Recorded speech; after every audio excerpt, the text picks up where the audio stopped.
Happy Friday. Happy Friday. To those listening, happy Monday. Yeah. And before we start this episode, I have to apologize that there was no episode last Monday.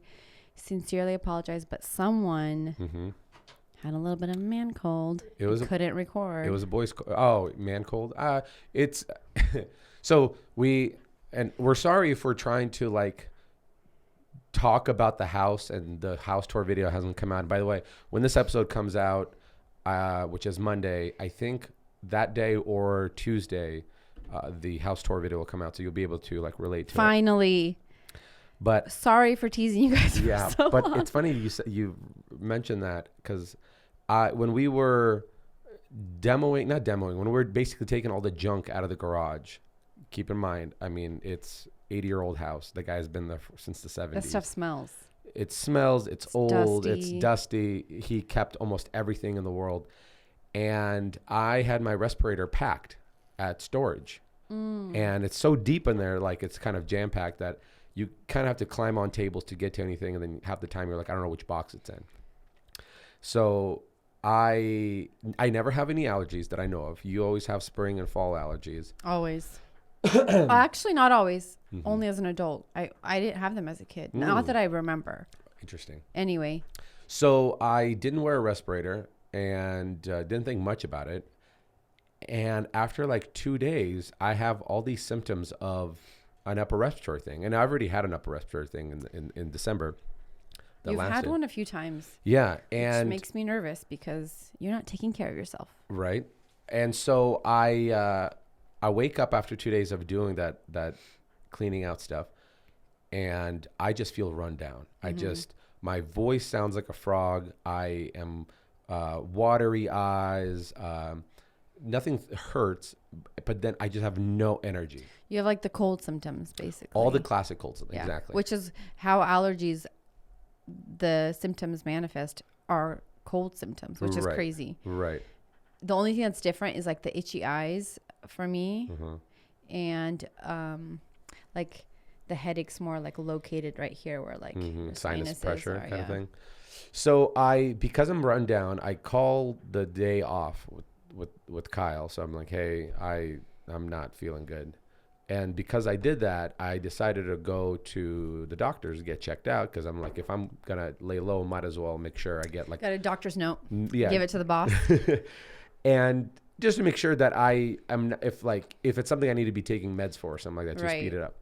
So I go and he's checking me out, and he's like, what do you do for a living? And I was like, well, I there's this house that I'm working on right now. So he's talking about how he had this 100-year-old house. I'm telling him how I'm working on an 80-year-old house. And he's like, you have irritants that you basically inhaled. He said it's irritants / allergy. So your symptoms are all allergic, but you're not allergic to whatever was in there. You had these irritants that created an allergic reaction, essentially. Oh, interesting. So because it's so dusty and so old and all this stuff, he's like, you might as well be allergic to that stuff. And I was like, I really was hesitant. I was like, but how would we know? Because I have the same symptoms of an upper respiratory thing, the exact symptoms. How do we know it's not an upper respiratory? And even with the upper respiratory thing, he's like, if it's viral, we can give you steroids, but they're not really going to do anything. We haven't found examples of it actually proven. Which is kind of what happened last time. It didn't really help that much. He goes, it's like giving you Tylenol. Yeah. He's like, Tylenol is not going to fix your cold and flu. It's just going to alleviate some of the symptoms a little bit. So I was like, okay. So as an adult, I'm being told I have allergies, which I don't know how to recognize that. You're like, and what do I do now? He's like, you have allergies. I was like, I'm a grown ass man. I don't have allergies. Tell me I'm sick. Yeah. Before you tell me I'm allergies. I literally told him, I was like, but how do we sure? know if it's not throat cancer or something like that? Yeah. You'd rather be told that it's you're dying than because have allergies. We could start doing something about it. Yeah. You can't do anything about allergies. But then I took a handful of, not at once, but a handful of allergy medication. Didn't even touch me. So if it's allergies, wouldn't it? Well, allergy medicine doesn't do anything to me either. I don't know. So explain to me then, why do we have a thing as allergy medication? Is it a Ponzi scheme? Well, probably. So maybe it helps some people, but to me, I've tried it before. It might help maybe like right before or like when it's like the tail end of it, but when it's like full throttle, the allergy season, everything, I'm like, because you're constantly exposed to it, right? Yeah, and so it just never really helped me at all. So I just kind of stopped taking it, and I just deal with it until, the symptoms get better. Sure. Like right now, I still have a little bit of a runny nose, but it's not as bad as it was a week ago. And that's interesting because when you got your little allergy diagnosis, I don't have allergies. The guy's a quack.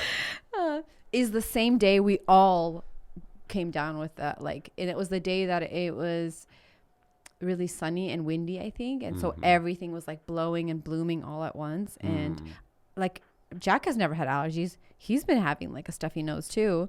And you can tell that it's not really like a cold because when they wake up, they get like stuffy noses and then they're fine during the day. And then when they go to bed, they have stuffy noses. So it's like, you can tell that it's like something else. It's allergies. Right. But it's crazy that like everybody in our family, all of a sudden. No. Don't put me in the same boat because I was cleaning out a 80-year-old house. It triggered something. Do you think now you'll just get allergies all the time? I'm a grown-ass man. I don't get allergies, okay?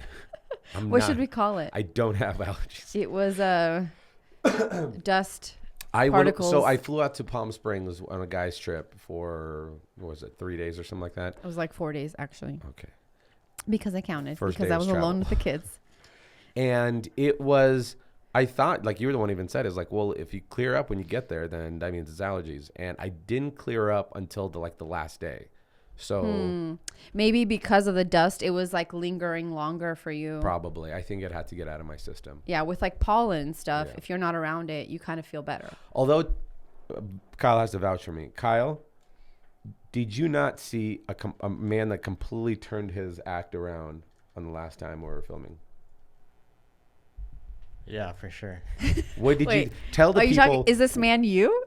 Yes. Tell the people the transformation that you saw. Look, Alex never wears masks. Yeah. Okay, like one of the first days I worked with him, he's like, all right, we're going to paint this thing in my garage. I'll crack the garage a little bit for you since you don't have like a respirator or anything.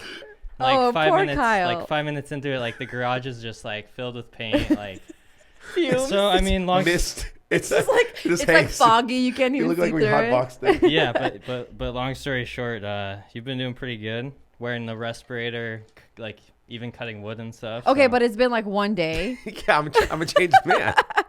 We'll see. But I am proud of you. I think this is a long time coming. You should have been doing this years and years ago. I was cutting on a miter saw outside as the wind is blowing. So you're like, I'm not going to be breathing this in. So I was wearing my respirator every time I cut a piece of wood. I was wearing my respirator every time I took a stud off the wall out. I was a square. It takes buying an old house to finally make you change your ways, I guess. I'm a completely changed man. I've been delivered. Speaking of protection like that. Speaking of protection, I was working with, I got a new battery for the ATV because my battery died on it. And it's dumb when you buy a battery for an ATV at like O'Reilly's or Shucks or whatever the place you go to automotive wise.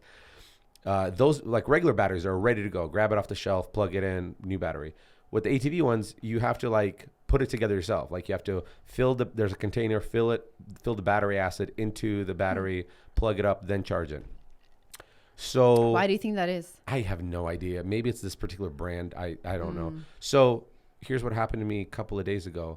In fact, it's kind of cleared up already. Oh no, maybe a little. Did you get battery acid? I had battery acid jump up and on my top of my cheek, which was about an inch away from my eyelid, created a bump. I don't know if you see. There's a little I can't really see. Maybe I like cleaned it off, but it was I could feel it right there. But it was like a blister on top, like a pimple. It's just like one splash. Because you have to cut the thing open, and when I cut it, it like some of the droplets came up. And obviously, you weren't wearing eye protection.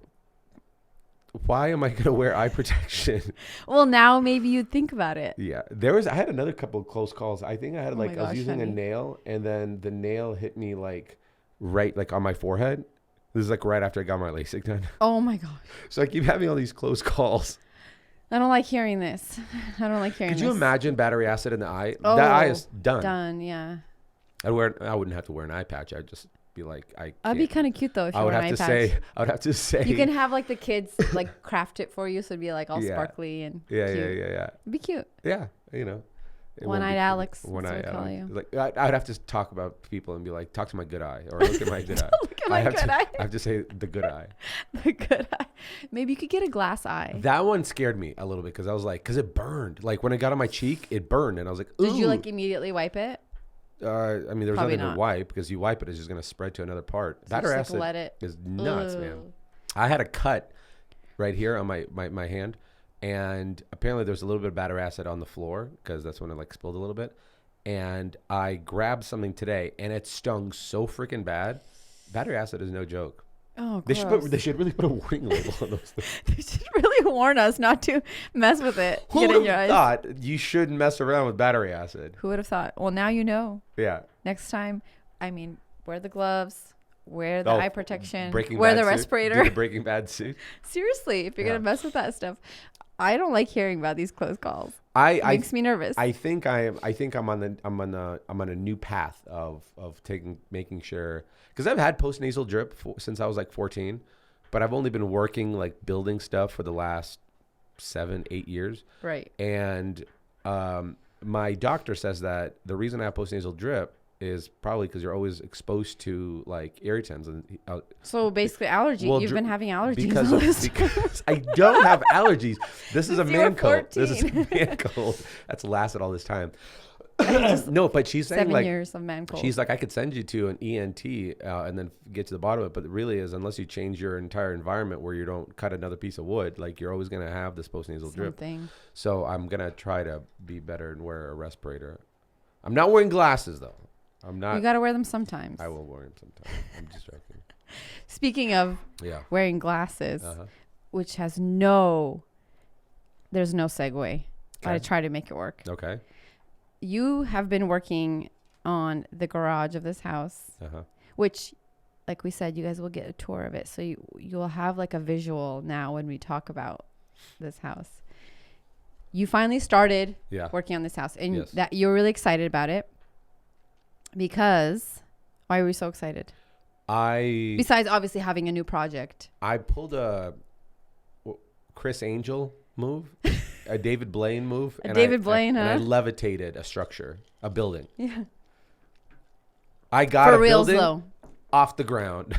He just went like this and it came up. Yeah. I raised the roof. He raised the roof, literally. So this will come out a few videos, probably in 2 videos, but I did not know this when I bought this house, but the garage, the right side of the garage is 3 inches shorter than the left side of the garage that attaches to the house. And by that, you mean like the wall? The wall to the ceiling. The wall. Okay. So like the part that's like. So there's a wall that sits on footings, which is concrete. And then that's the how high the wall is, and then the ceiling is on top, and it sits 3 inches lower than the right side.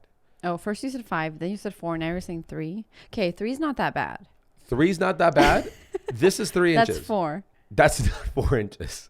That looks like 4 inches. I'm gonna get a ruler. 2 2x4s stacked together. There's no ruler. I promise you, this is 3 inches. This is an inch. Yes. 1. Yes. 2. Okay, you just went 3. Thumb over thumb, which you just gave up a half an inch. Okay, that's like 3.5 inches. Whatever. I swear to you, if we get a tape measure right now, I'm dead accurate right now. What are you doing? Well, I'm on it. That's my phone. You'll forget. How are you gonna put my phone to it? Well. So how am I gonna remember? Look, I could pull up a tape measure and show you. It's too late. You already changed the configuration of your fingers. It's too late. I can do it on command. That's like a special trick that I know how to do. Is it your party trick? You guys want to see 3 inches? Don't say it like that. The topic is going a different direction. And then you just go, look. And you pull out your fingers. Measure it. I dare you. If you say that at a party, they're not gonna think you're gonna. That's not the right party trick to bring out at a party. Like, ew, no. And also, we're sorry. Also, poor guy. Ew. Also, I'm so sorry for you. So I had to disconnect the ceiling, the ceiling joists from the walls, and then I used a bottle jack, and jacked it up. The entire structure. It tripped my mind because at one point I was looking and I had like it reinforced and stuff like that. Oh my gosh. But at one point I looked at it and the garage door, like the corner of the garage door and like the perpendicular wall, it was just off the ground and light was coming in and like you could stink your hand through it. And I was like, what did I just do? Well, you're just like your mind can't process the fact that this structure is now off the ground. Right. It's such a weird thing it's like not normal. Yeah. Like if our house was sitting on cinder blocks one day, you're like, what the heck? Like your mind has a hard time just wrapping around it. Yeah. Not a normal thing. You're seeing like the light. Yeah. Yeah.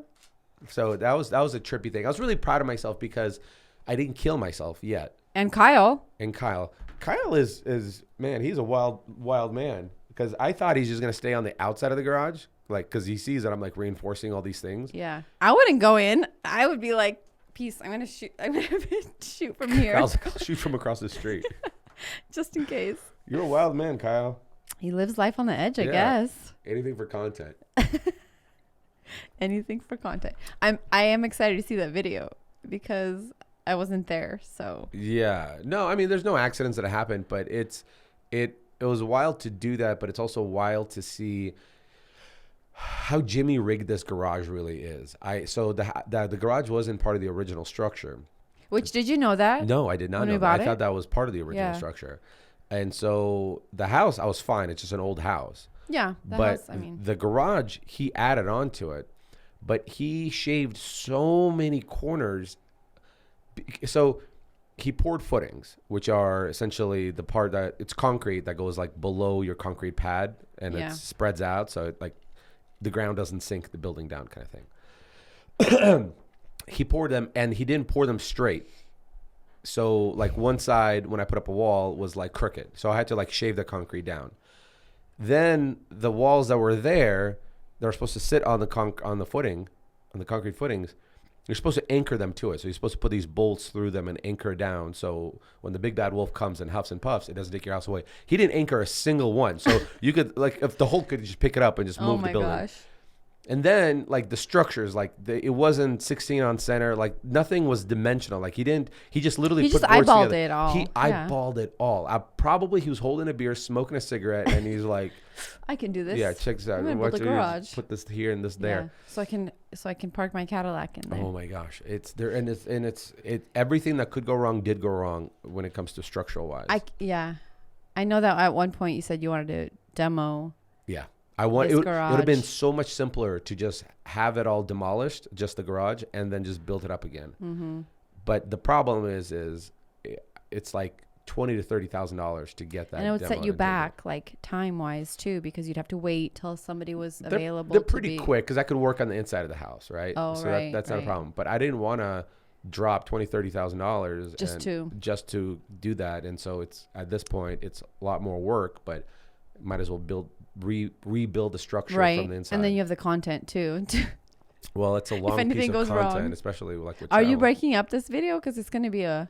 Well, no. I mean, we're doing the structure part of the garage probably. I don't know. We'll have to figure it out. The structure will be because it's the walls, then it's the ceiling joists and the rafters. Are you afraid that you're gonna like find all the things that are wrong, fix them, build it, and then maybe you miss something that you should have done before and then it will go wrong? Like, are you afraid of that? Because there's so many things that this person cut corners on. Right. Do you feel like you're going to find more issues along the way? I think I'm at the peak of it right now. Like it's like tomorrow's Saturday, and I have to go work on the house because I'm traveling next week. And again. This is for work. I have to pour footings. It's nice when you get to golf during work, huh? It is nice. I mean, it's just like it's 2 hours of golf. We're only playing 9 holes. Just 2 hours of golf. 4 days no of big deal. work. Just whatever. And what does this work look like? You just get to eat lots of good food? No, we're filming. I get to eat some good food, but we're filming. Okay. Okay. Do you want me to? Do you want to stay at home, or do you want to go get a big job? A big job? Well, I was gonna say a real job, but you do social media. Big job. No, I'm good. I'll stay with the kids. It's all good. how the You enjoy your golfing how trip. the turntable. Enjoy my 2 hours of golf. I don't care. It's still a golfing trip. But am I afraid that I missed something that he screwed up on? I'm talking just in the garage, like house stuff. Obviously, I don't the think structure is so. sound. I think I've gotten to the worst of it. The problem is the worst is not fixed yet. You still have a lot to do. Right. So I see where all the water damage is. I just discovered yesterday that there's no footing poured. So I'm at the apex of it, because now the most annoying part, like you have to fix all the things before you can move on, right? Correct. So like the right side of the garage, the left side of the garage is done. That's the part of the footings that was crooked. The wall was crooked, so I have to put a new wall up and flatten the concrete footing. But then on the right side of the garage, there's supposed to be a footing. There's no footing, so the wood just sits right on the ground, and so over 30 years, it rotten all the way up from the ground because it sucks moisture up. Right. So they're all just black, breaking, brittle pieces of raw, wet wood. Did you find any mold anywhere? Of course, it's all mold. Everything rotten is mold, and so I have to now jack up that part of the building and then pour concrete footing. Can you imagine if we got a loan on this house and had to get an inspection done? Oh, there's no. I mean, they wouldn't even walk in the house and be like, no. They'd be like, no. And that's why this house didn't sell. Like, so before we bought it, if you listen to, I don't know, a few episodes past, this house had already sold, but whoever bought it, the contract ended up not going through. And I bet you anything it's because nobody will get there's no way you can get a loan on this house. Right. Well, you said the house sold. It didn't sell. It was under contract. Contract. Yeah. Yeah. It's an absolute shit show. It is, and you love it. I don't love it. I keep reminding myself, you eat an elephant one bite at a time. And Are elephants good? I hope not. Then a lot of people, those are beautiful creatures. They'll go extinct. Yeah, then why are you eating it? Well, no, but I mean, I was saying is like, what a big problem, you tackle it like one bite at a time. In fact, I'm reading this book right now, The Art of Not Giving a F. And he was talking about solving problems. And he goes, even if you don't know the direction you should take on something, you're like, I don't know what to do. And that was my take on Monday. Last Monday, I was like, okay, we're doing these walls.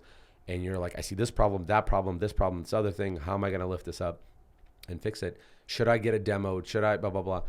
And then I just had no clear vision because there's so many bad things. And everything Seems looks overwhelming. Exactly. Mm-hmm. But then based off this book, he's like, just do something and then the rest will figure itself out. Right. And that's exactly what happened. I just told myself, just Focus do.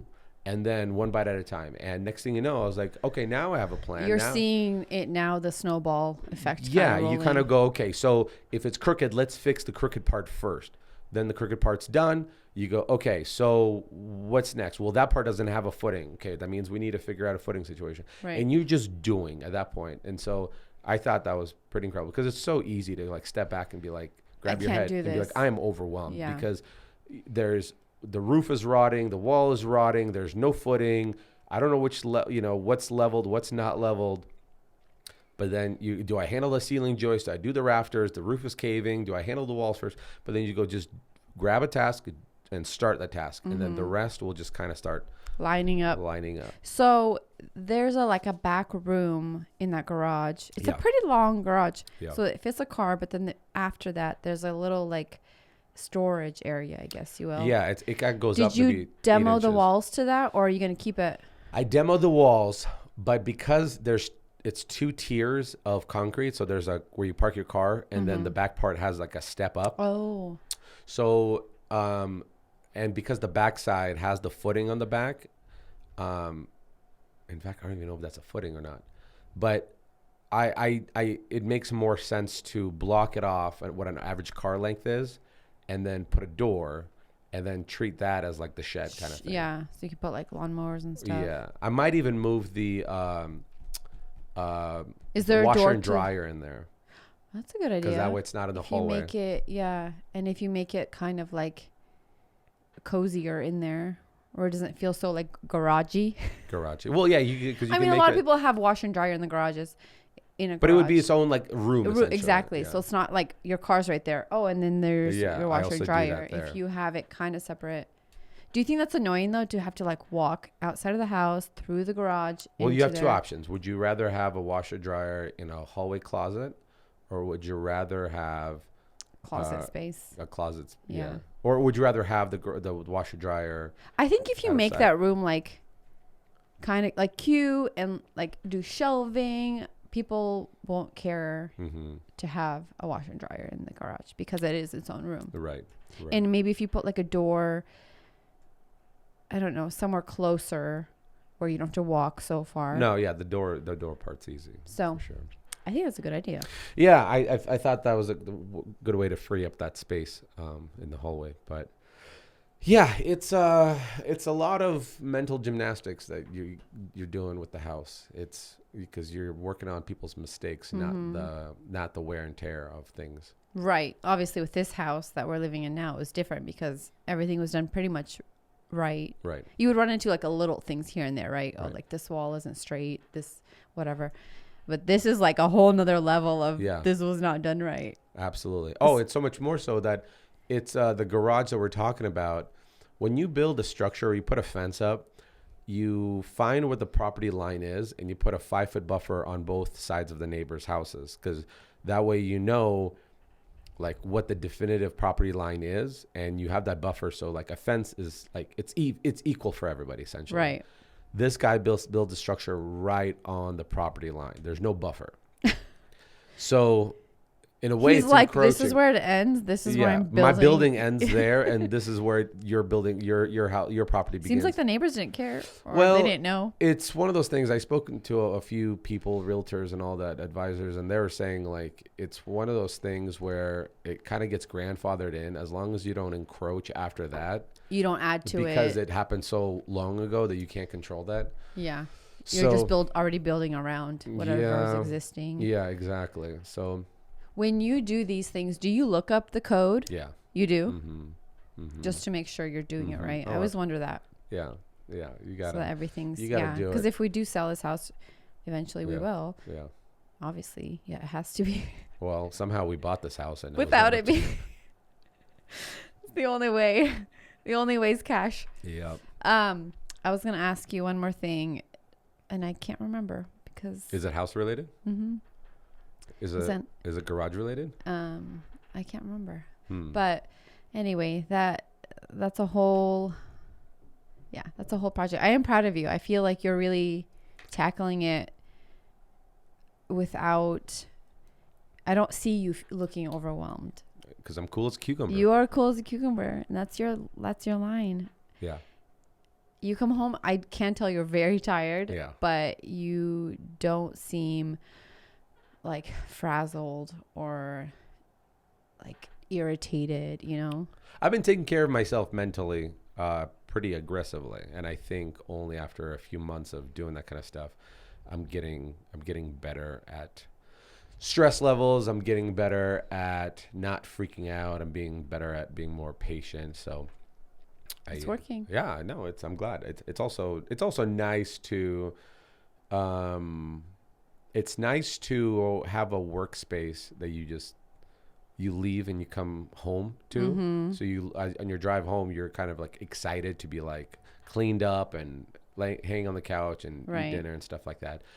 So it's different. It's different. You kind of have a little bit of unwinding, but even in the middle of the problem, it's not like I'm losing my mind. I think problems come. And I think it's experience. Like you've dealt with so many problems and so many things going wrong and bad that it almost like doesn't scare you as much as it would have a couple years ago, 5 years ago, whatever. Maybe. Yeah. I mean, I've never lifted a building before, so that's definitely that's definitely scary. I've lifted this building like Egyptians. Well, now you can say you have, which is just another thing to add to your but it's one of those resume. Things, I don't think that stress of lifting it, because it could collapse and all this stuff, especially how rinky dinky it's put together. But I don't know. I think I'm trying to kill yourself. No, easy. I think I'm just trying to just handle one step at a time. Yeah. And know that like there's difficult things, like I forgot to bring something from the store, and like there's the Home Depot and Lowe's over there is like 20 minutes away. So you're like, you really have to, you can strategize. You gotta make sure. Plan. With here, you could just go to Lowe's, but also you have so many tools at home. Yeah, exactly. Have you brought all your tools over, or do you just kind of work as you go? I just have a mobile little work box. So it's like portable tools, You know what else is funny? Which I remembered I was going to ask you. On top of all of this neighbor not building, just DIYing everything like poorly. Yeah. On top of it, now we're dealing with, I saw you added to the calendar where you have to go to a neighborhood meeting. Yeah. Yeah. So tell us about that. So it's so annoying. So the house is not in the city limits, even though it's like really the address is still, it's still a city address. And all the neighbors have wells. This house does not have a well, but the guy like 30 years ago has this well agreement with the neighbor where he uses, because she has two wells and one she doesn't use. So he uses her well that's tapped into the house, that plumbs into his house, and he just pays her some money a year kind of thing too. So it's nice for her. Yeah. It's nice for her because she's not using that. It's nice for him because he doesn't have to pay like $20,000 to put a well in. And so when we bought the house, they cut off from the well agreement. That was part of their like regulations. Because you have to do that, right? I guess that other realtor wanted to do it. I don't know. We wouldn't care if I we wouldn't kept care. it. In fact, that would have been great. Neighbor got pissed off because the realtor told them they have to disconnect. She didn't want to. Then the realtor threatened to take them to court, and so she got scared. Very aggressive. Yeah, it's so annoying. So I would have been fine with that. Absolutely, especially we don't need water. We're not dealing with, so it's like, and like, of course, it's so much easier and better. better. I think they wanted to cut ties from the relationship of those. They didn't want any illegalities. Yeah. Involved. So just in case. So you have two options. You either dig your own well, which is like $20,000, or you get connected to city water. And to get connected to city water, you got to get annexed into city limits. And to do that, there's this like paperwork, a ton of paperwork you got to fill out. But one of the parts on the paperwork is you have to hold a neighborhood meeting.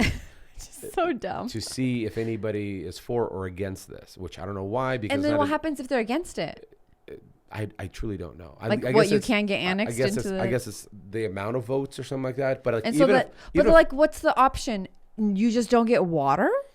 Yeah, you have to go get a well at that point. Oh. But it's one of those things. It's even on the paperwork. It says like if nobody shows up to the meeting, then you can just write on the roster nobody showed up and you're fine. My question is, what happens if one guy shows up, he's against it just to be a pain in the butt, and then what do I? He's the only vote. Right. His vote is no. 100 out of 100 or 1 out of 1. Yeah. Oh, that's annoying. I know. I'm sure there's like a lot of discrepancies and. Yeah, it's weird. It's weird, but so you have to hold this meeting in the whole neighborhood. Yeah. And it's pretty. It seems like it's like there's not an HOA. No. So it's like a small little area where there's like the actual neighborhood. Yeah, right? it's a dead end of a street, and so the way I'm seeing it's gonna work out is I made a 15-minute time slot. It's right on the property on the front lawn. You just stand out there. Yeah, I was like, explain here. You should put like a sign. Yeah. Neighborhood meeting with a chair. Here, yeah. And so you should have a megaphone. Yeah, we're 5 minutes. Attention, neighbors! 5 minutes till start. We're about to start. I hope nobody shows up so I can just be over with this. But you have to. That's so annoying. So you have to either get people to say yes or no. If nobody shows up, you're fine. But that's just like an extra step we had to like do with this house too. It's absolute chaos, frustration. And then like the whole process of even getting annexed into the city is going to be. It's still going to cost money. Like it's going to like be. I think it's like $1,500 to get it annexed, and then it's like another like $4,000 or $3,000, something like that, to get them to connect to the Yeah. to put a water meter in, So you're and still then paying. connect to that to the house. So quite all a in all, bit. you're still like another $6,000 Right. into it. Mm. You know. Maybe a well is better at that point. So you don't have to do the neighborhood meeting. Well, I mean, 20 grand is a lot of money. Yeah. You know, but it always varies how much it costs because it's just a matter of how deep you go. And in Idaho, I think you got to go pretty deep. Gotta go pretty deep. Got to go pretty deep. Yeah. So The deeper the better is what they say. that's what they say after they say, "Hey, you guys want to see 3 inches?" That's great. Right here. Yeah, there you go. That's not 3. That's 4. This is what you did. And that's why I said it's 4. See? You just did this. No, I didn't. It was this. You just looked like it. See, maybe it's distorted the farther back you go. It always looks bigger farther away. It always looks bigger farther away. That's you just discovered something. And that's a fact. Wait folks. till you take a camera closer to it and then you stand further. It's even, I caught a fish this big. I got it. Yeah. It just is distorted, you know. Yeah. By the way, Your where's the perception. end table or on the back of it's this coming. office? It's coming? You like all your stuff is. Well, it's our stuff. Hey, you got probably a gold play button coming here soon. We got to display it front and center. front and center. Is that what you're doing? You're preparing? I'm preparing the. I'm like a altar. year away from. I'm a year away from a gold play button, and you're like, Hey, it's coming. We got to Yeah. display it. you know, I mean, we need like a case, you know, for all of our. a awards. shrine. I'd make a shrine I mean. where we bow every morning Yeah. to Hello, the gods of award. YouTube. Yeah. Good morning. Yeah. Gold play button. Gold play button. Yeah. Well, all right, folks. that's where we're at. That's where we're at. Cool as a cucumber. That's where we're at. Tune in next week to make sure Alex is still alive while building this house. Yeah. We're all worried for his life. Yeah. I think. I think I need to Be safe out there. try. Yeah.